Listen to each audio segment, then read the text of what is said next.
Ang alok ni Lola Rosa. Sa isang tahimik na baryo ay nakatira si Lola Rosa, isang matandang babae na mahilig magtanim ng mga gulay sa kanyang bakuran. Kahit hindi na siya kasing lakas ng dati, araw-araw niyang dinidiligan ang mga tanim niyang talong, kamatis at pechay. Isang araw, dumaan si Karen, isang batang mahilig sa cellphone at bihirang tumulong sa bahay. Nakita niya si Lola Rosa na pawis habang nagwawalis ng bakuran.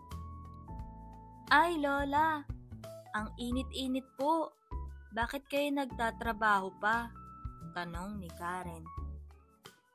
Ngumiti si Lola Rosa. "Anak, ang paggawa ay hindi lang para sa katawan, kundi para sa puso. Kapag ikaw ay nag-aalaga ng isang bagay tulad ng tanim o kahit ng isang tao, natututo kang maging matyaga, masipag at mapagmahal." "Pero Lola, hindi na po ba kayo napapagod?" Usisa muli ni Karen. "Napapagod? Oo, pero ang saya sa tuwing may bunga ang aking mga tanim, lalo na kapag naibabahagi ko ito sa iba. Ang pagod ay pansamantala, pero ang kabutihang loob ay pangmatagalan." Dahil sa sinabi ni Lola Rosa, unti-unting nagbago si Karen. Tuwing hapon, tinutulungan na niya si Lola sa pagtatanim.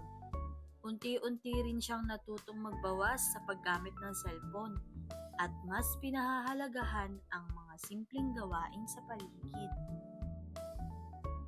Aral ng kwento. Ang kasipagan at kabutihang loob ay hindi naluluma kapag natutunan mong pahalagahan ang maliliit na gawain. Mas madali mong matututunan ang tunay na kahulugan ng pagmamalasakit sa kapwa.